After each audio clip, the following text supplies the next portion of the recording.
ఈరోజు కొమ్మినేని శ్రీనివాస్ గారు సాక్షి మీడియాలో ఆయన ఒక ప్రజెంటర్గా ఉన్నారు. ఇట్లానే హోస్ట్గా ఆయన ఇంటర్వ్యూలు కండక్ట్ చేయటం ఇటువంటి చేస్తారు. ఆయన ఈరోజు హైదరాబాద్లో ఆయన స్వగృహంలో ఏపీ నుంచి పోలీసులు వచ్చి ఆయన అక్కడి నుంచి అరెస్ట్ చేసి తీసుకెళ్ళడం జరిగింది. ఏంటంటే మొన్న సాక్షిలో జరిగిన డిబేట్లో భాగంగా అక్కడ సీనియర్ జర్నలిస్ట్ కృష్ణరాజు గారితో ఈయన చేసిన డిబేట్, అట్లానే అమరావతిలో మహిళల్ని ఉద్దేశించి కృష్ణరాజు గారు ఏదో అసభ్య పదజాలం మాట్లాడిన దానికి ఇద్దరి మీద కేసు బుక్ చేసి ఆయన అరెస్ట్ చేయడం జరిగింది. ఎవరైనా పొరపాటున గెస్ట్ ఏదైనా పొరపాటు మాట్లాడిన దానికి ఇక్కడ హోస్ట్ను కూడా అరెస్ట్ చేయటం, అలానే ఇది గతంలో ఎన్టీవీలో కొమ్మినేని శ్రీనివాసరావు గారు వర్క్ చేసినప్పుడు ఆయన అక్కడి నుంచి ఉద్యోగంలో ఇచ్చి ఎన్టీవీ యాజమాన్యం మీద ప్రెజర్ తెచ్చి మానిపించడానికి ఎవరైతే ఈ వెనకాల ఉన్న ఈ మీడియా కానీ ఒక ఈ పార్టీ వాళ్ళు కానీ ఈయన మీద అప్పటి నుంచి కచ్చి కట్టి తర్వాత ఇంకో ఛానల్కి ఆయన వెళ్ళబోతే ముందే వాళ్ళకి అక్కడ ఆయన్ని చేర్చుకుంటే బాగోదని ఇంకో రకంగా వాళ్ళ మీద ప్రెజర్ తెచ్చడం, చివరికి సాక్షి ఛానల్లో ఆయన జారటం, అక్కడ దానిలో కంటిన్యూ అవటం. ఈ రకంగా మనకి పాత కక్ష ఉంది కాబట్టి ఏదో ఈ విషయంలో ఏం దొరికాడని సంకలు కొట్టుకొని ఈయన తీసుకెళ్ళి 70 ఏళ్ల వయసున్న పేషెంట్గా, అంటే ఆయనకి ఏదో షుగర్ ఇటువంటివి కూడా ఆయనకు ఉండొచ్చు, 70 ఏళ్ళ వయసు ఉంది కాబట్టి ఏదో రకంగా ఉంటాయి బీపీఓ షుగర్ అట్లా, అటువంటి వ్యక్తిని ఆయన ప్రమేయం లేకుండా ఆయన అరెస్ట్ చేయటము తీసుకోవడం జరిగింది. అయితే ఇప్పుడు ఇక్కడ మనం ఆలోచిస్తే గతంలో ఇటువంటి ఇన్సిడెంట్లు జరిగినప్పుడు మనం రీసెంట్గా అతను కిరణ్ అనే వ్యక్తి భారతిరెడ్డి గారిని, జగన్ని, అవినాష్ రెడ్డి గారిని మొత్తాన్ని తిడుతూ వీడియో చేసినందుకు, అంటే యాంకర్ అడిగిన దానికి నా ఇష్టరాజ్యం మాట్లాడిన దానికి ఇదే ఏపీ పోలీసులు ఆయన కిరణ్ని అదుపులో తీసుకొని కేసు పెడతాము, ఆయన రిమాండ్ చేయడం జరిగింది. మళ్ళీ బెయిల్తో బయటకు వచ్చారు. అదే ఇదే సందర్భంలో ఆ యాంకరు ఈయన మాట్లాడుతూ ఉంటే వాళ్ళని తోలనాడుతూ ఉండగా ఆ యాంకరు ఎదురుగా పక్కపక్క నవ్వుకోవటం ఎవరికి కనబడలేదా? మీకు అప్పుడు ఈ చట్టం మీ పోలీసు వారు కానీ మీరు అందరి కళ్ళకి గంతలు ఏమైనా కట్టుకున్నారా? ఆ యాంకర్ అట్లా అడిగి ఈయన అట్లా తోలనాడుతూ అసభ్యంగా మాట్లాడుతుంటే యాంకర్ ఇకిలించుకొని నవ్వుతుంటే అది ఎవరికి కనబడలేదు. అది యాంకర్ మీద కేసు పెట్టాల. ఆ ఛానల్ యజమాని అయిన గడ్డం వంశీకృష్ణ అనే అతను మన కులపోడు కాబట్టి ఆయన మీద కూడా కేసు లేదు. దాని తర్వాత ఇదే ఏబిఎన్ ఛానల్లో కూర్చొని కొలికపూడి శ్రీనివాసరావు గారు అప్పుడేదో అమరావతి జేఏసీకి ఏదో ఆయన పదవి పెట్టాడు. దానిలో ఆయన బీజేపీకి సంబంధించిన లీడర్ విష్ణువర్ధన్ రెడ్డి గారిని అదే ఛానల్లో డిబేట్లో చెప్పు తీసుకొని ఆయన మీద దాడి చేసి కొట్టడం జరిగింది. ఇదే వెంకటకృష్ణ గారి సాక్షిగా. అప్పుడు వెంకటకృష్ణ గారి మీద కానీ కొలికపూడి శ్రీనివాస్ మీద కానీ కేసులు లేవు. మన సస్పెండ్ అయిన ఒక జడ్జి రామకృష్ణ గారు ఇదే వీళ్ళ ఛానల్లోనే కూర్చొని జగన్మోహన్ రెడ్డిని తలకాయ నరుకుతా అన్నాడు. అప్పుడు ఆయన మీద కేసులు లేవు, యాక్షన్ లేదు. అలానే అక్కడ కూర్చున్న ఈ హోస్ట్ ఎవరైతే ఉన్నారో ఆయన మీద చర్యలు లేవు.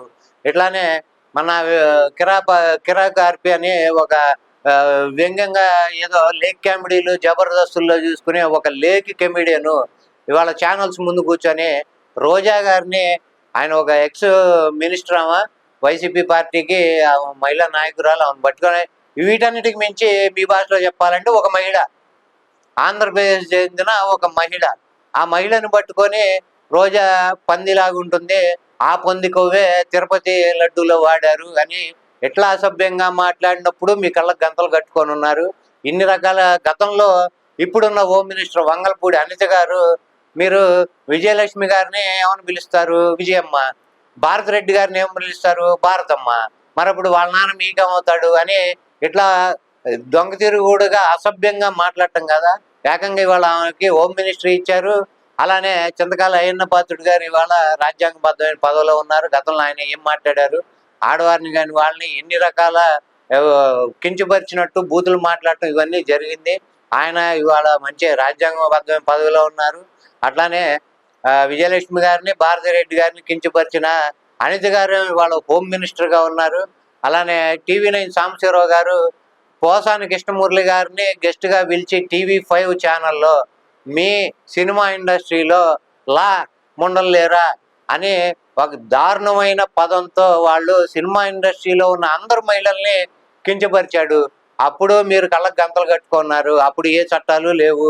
పోలీసు వాళ్ళు మరి అప్పుడు చట్టాన్ని వాళ్ళు ఎట్లా వదిలేశారో లేకపోతే అప్పుడు చేతులు కట్టుకున్నారో అర్థం కాదు. ఇన్ని రకాలుగా ఎంతమంది మహిళల్ని కించపరిచినట్టు వాళ్ళు ఎవరు మాట్లాడినా కానీ ఏది చేసినా కానీ ఎటువంటి చర్యలు లేవు, ఎటువంటివి అసలు లేవు. ఇంకా ఏకంగా కింద పడి నాది పై చేయి అన్నట్టు వాళ్ళే మాట్లాడినా కానీ అవతలోడిదే బూతు, మాదైతే మేము చాలా శుద్ధపోసలం, మేమేమి ఎటువంటి మాట్లాడము చెయ్యము అన్నట్టు ఇవాళ ఈ రకంగా మాట్లాడటం. అలానే ఏ రోజు వీళ్ళ ఈ ఛానల్లో ఇన్ని రకాల డిబేట్లలో ఇంతమంది ఇన్ని మాట్లాడినా, ఇన్ని బూతులు మాట్లాడినా ఎటువంటి చర్యలు లేకుండా సీమరాజా అని ఇంకోడెవడో వాడు వైసీపీ కండువా కప్పుకొని వచ్చి వాడు కూడా జగన్మోహన్ రెడ్డిని వాళ్ళని వీళ్ళని ఇట్లా ఇష్టం వచ్చినట్టు బూతులు మాట్లాడటం అవి చేసిన అవి కంటికి కనబడవు. ఇప్పుడున్న అక్కడ ఉన్న పోలీస్ వ్యవస్థకి ఇటువంటివి ఏవి కనబడవు. కంప్లైంట్ ఇచ్చినా తీసి పక్కన పెడతారు, ఎటువంటివి మాట్లాడరు. ఈ రకంగా ఉంటే రేపు వాళ్ళు వస్తే వీళ్ళ మీద ఇదే యాక్షన్ తీసుకుంటారు. అప్పుడు ఇదే పోలీసులు రివర్స్ మీ మీదకే వస్తారు, మీ ఇళ్ళ మీదే పడి మిమ్మల్ని ఎత్తుకొచ్చి అరెస్టులు చేసి తీసుకుపోతారు. కనీసం ఇంగిత జ్ఞానం కూడా మీకు పని చేయకపోతే మిమ్మల్ని దేవుడే రక్షించాలి. ఎందుకంటే వాళ్ళు ఆల్రెడీ వార్నింగ్లు ఇవ్వటము, మాకు 2029 రాని మీరు ఊళ్ళు ఖాళీ చేసి పారిపోతారు, ఒక్కొక్కడు దేశాలు వదిలి పారిపోతారు అని బాహటంగా వాళ్ళు చెప్పిన తర్వాత కూడా మేము అంటే ఇంతకీ ఎన్నింతలు వాళ్ళు కక్ష సాధింపు చర్యలు పాల్పడతారు అనేది కూడా కనీసం ఒక జ్ఞానంతో అయినా మీ బుర్రలు పనిచేస్తున్నాయో లేవో ఒకసారి ఆలోచించుకోవాలి. ఇక రెడ్ బుక్ రాజ్యాంగం 1 సంవత్సరంన్నర 2 ఏళ్ళు దాన్ని పూర్తిగా రెడ్ బుక్ రాజ్యాంగం నడిపేసి స్టేట్లో ఆ మిగిలిన 3 సంవత్సరాల పాటు ప్రజలకి తాయిలాలు ఇచ్చో లేకపోతే అవి చేసో ఇవి చేసో మేము సొద్దుపోసలం బ్రహ్మాండంగా అభివృద్ధి చేసామని చెప్పి ఎట్లాగూ మనకి కొమ్ము కాసి పత్రికలు ఉన్నాయి కాబట్టి వాటిల్లో బాకాలు తీర్చుకొని మళ్ళీ పవర్లకు వస్తాం. ముందు 2 ఏళ్ళు జనం మర్చిపోతారు చేసిన అరాజకాలు కానీ ఇటువంటివి కానీ ఇప్పుడు పోలీసు వారు ఇక్కడి నుంచి వచ్చి ఒక 70 ఏళ్ళ వయసు కలిగిన సీనియర్ జర్నలిస్ట్ని ఇట్లా ఈ రకంగా అరెస్ట్ చేసి తీసుకుపోతే మరి అక్కడ 13 ఏళ్ళ ఒక మైనర్ని ఆ అమ్మాయిని పెట్రోల్ పోసి తగలబెట్టింది పోలీసు వారు. అంత యాక్షన్ తీవ్రంగా తీసుకోవడం జరగట్లేదు. అంతకుముందు ముచ్చుమరిలో బాలిక అదృశ్యం ఇంతవరకు కనబడకపోయినా దాని మీద పోలీసుల అత్యుత్సాహంగా దాని మీద ఎంక్వైరీ చేయడం జరగలేదు. ఇట్లానే తల్లి కూతుళ్ళని రేప్ చేసి వాళ్ళని మర్డర్లు చేస్తే దాని మీద పోలీసులు అంత స్పీడ్గా వాళ్ళు యాక్షన్ తీసుకుంది కనబడదు. ఇక్కడ ఎన్ని రకాలుగా ఆడపిల్లల మీద అఘాయిత్యాలు జరుగుతున్నా వాళ్ళ మీద ఎటువంటి ఈ యాక్షన్ తీసుకునేదానికి కానీ ఏదైనా పోలీస్ చర్యలకి అంతగా ఫాస్ట్గా రియాక్ట్ అవ్వటం మనం చూడట్లేదు. కానీ అమరావతి ఏరియాకి చెందిన మహిళల ఆత్మగౌరవం దెబ్బతిందని ఇమీడియట్గా యాక్షన్లోకి దిగిపోయారు. ఇక్కడ డైరెక్ట్గా రేపులే జరిగి హత్యలే జరిగితే లేని ఇది ఇక్కడ ఆత్మాభిమానాలు దెబ్బతిన్నాయని చెప్పి ఎంతో ముందుగా ఊరికి వచ్చి జనాలను అరెస్ట్ చేసుకుంటూ పోవటం ఎంతో కరెక్ట్. పోలీసు వారు కూడా ఆలోచించుకోవాలి. రేపు పొద్దున ఇంకోళ్ళు అధికారంలోకి వచ్చిన తర్వాత అదే వాళ్ళు వీళ్ళ మీదే మిమ్మల్ని ప్రయోగిస్తారనేది కూడా ఆలోచించుకోవాలి. మీరంటే ఎవరు అధికారంలో ఉంటే వాళ్ళ తరఫున పనిచేస్తాం అనుకుంటే మీ వ్యవస్థకు కూడా ఒక రకంగా గౌరవం ఎంతవరకు ప్రజల్లో ఉంటుంది అనేది ఆలోచించుకొని దాని ద్వారా ఎట్లా మనం దీన్ని బట్టి ఎలా వెళ్ళాలనేది కూడా మీరు నిర్ణయించుకొని చేస్తే బాగుంటుంది. ఇందాక ఇవాళ షర్మిల గారు మాట్లాడుతూ అమరావతి గురించి మాట్లాడటానికి ఎవరికి అర్హత లేదు, అమరావతి మహిళల్ని కించపరిచారు, అలానే భారతి బయటకు వచ్చి క్షమాపణ చెప్పాలి, జగన్మోహన్ రెడ్డి వచ్చి క్షమాపణ చెప్పినా నేను సంతోషిస్తానంటుంది. ఇప్పుడు ఈ విషయం మీద మీరు గొంతుచించుకొని మాట్లాడుతున్నప్పుడు మీరు గతంలో మీ వదినైన భారతిని అలానే మీ అమ్మగారు విజయలక్ష్మి గారిని ఇప్పుడున్న హోమ్ మినిస్టర్ అనిత గారు దుర్మార్గంగా మాట్లాడినప్పుడు మీ సొంత తల్లినే అట్లా కించపరిచినట్టు మాట్లాడితే అప్పుడు మీ నోరేమైంది? అప్పుడు మీరు ఎక్కడ దాక్కున్నారు? మీరు ఎక్కడ తెలంగాణలో పార్టీ పెట్టి అక్కడ ఏమన్నా తిరుగుతున్నారా? మీరు అసలు అప్పుడేమయ్యారు? ఆవిడంటే ఇంట్లో సొంత తల్లిని మీరు కించపరిచినట్లు మాట్లాడినా ఇంకో ఆడ మనిషి చెమగుట్టినట్టు లేదు. ఇవాళ అమరావతిలో ఎవరో మహిళలు బాధపడిపోయారు కాబట్టి అసలు సాక్షి యాజమాన్యము, సాక్షి సంబంధించిన ఉద్యోగులు అందరూ కలిసి సాష్టాంగం పడి క్షమాపణ చెప్పాల్సిందే అని అడగటానికి కూడా మీకు కూడా కనీసం ఇంగిత జ్ఞానం అసలు పనిచేయాలి. అసలు అది ఉంటే మనం అసలు అన్న మీద తండ్రి మీద కేసులు పెట్టిన కాంగ్రెస్ పార్టీలో చేరం అనుకోండి, అది తర్వాత సంగతి. అది పూర్తిగా లేదు కాబట్టి మీకు ఎటువంటి విచక్షణ జ్ఞానం కానీ ఇంకోటి కానీ అదే ఒక పౌరుషము, రాయలసీమ పౌరుషం అనేది ఉంటే మీరు ఆ పార్టీలోనే చేరేవాళ్ళు కాదు. అది కూడా జరిగింది కాబట్టి అది మీ వ్యక్తిత్వం ఎటువంటిదో కూడా అర్థమవుతుంది దీన్ని బట్టి చూస్తే.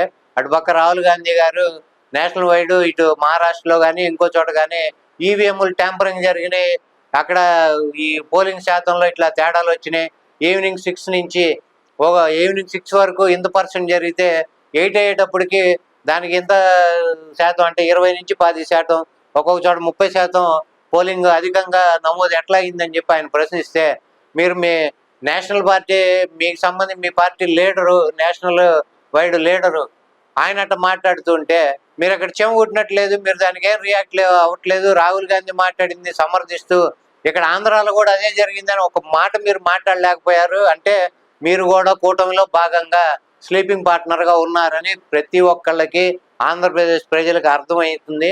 మీరు ఎన్ని రకాలుగా మాట్లాడినా ఏది చేసినా కానీ ప్రజలు అంత పిచ్చోళ్ళు కాదు, వాళ్ళంతా వెర్రి గొర్రెలు అంతకన్నా కాదు, వాళ్ళు అన్నీ గమనిస్తున్నారు. కాబట్టి మీ ఇట్లాంటి బురద రాజకీయం మానుకొని చక్కగా మీరు మీ ఎటువంటి రాజకీయాలు చేయాలి, మీ నాన్నగారు ఆదర్శంగా తీసుకొని ఆయన ఎటువంటి రాజకీయం చేశాడు, సొంత పార్టీలు ఎన్ని అవమానాలు ఆటుపోట్లు ఎదుర్కొన్న ఒక సిద్ధాంతానికి ఒక కట్టుబడి ఆయన ఎట్లా ఉన్నాడు అనేది ఆలోచించుకొని నేను మాట్లాడితే, నేను రాజశేఖర రెడ్డి బిడ్డనని చెప్పుకోకుండా రాజశేఖర రెడ్డి గారు ఆయన వ్యక్తిత్వం ఆయన ఎట్టా ఉన్నాడు అనేది అది పాటించండి. బిడ్డ అయినంత మాత్రాన ఆయన వ్యక్తిత్వం మీకు రాదు.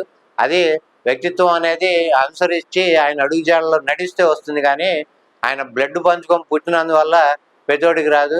అది గుర్తుపెట్టుకొని ఇకనైనా మీరు బుద్ధి మార్చుకొని దాని తగ్గట్టు ఇటువంటి స్టేట్మెంట్లు ఇస్తే బాగుంటుంది.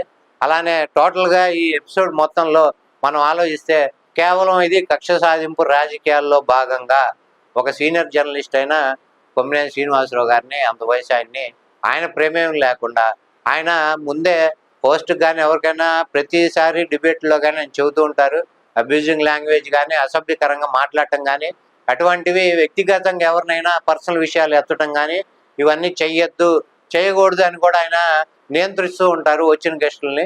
అటువంటిది మొన్న జరిగిన దుర్ఘట ఏదో యాక్సిడెంటల్గా అవతల వ్యక్తి గెస్ట్ మాట్లాడిన దానికి తీవ్రంగా ఖండించడం, ఆయన ప్రమేయం లేకపోయినా క్షమాపణలు చెప్పడం కూడా జరిగింది. అయినా కానీ ఆయన ఈరోజు కక్ష సాధింపు చర్యలో భాగంగా ఇట్లా పాత కక్షలో ఇంకో కక్షలో పెట్టుకొని ఎంతమంది మీద కక్ష సాధింపు చర్యలు చేపడతారో చేపట్టండి.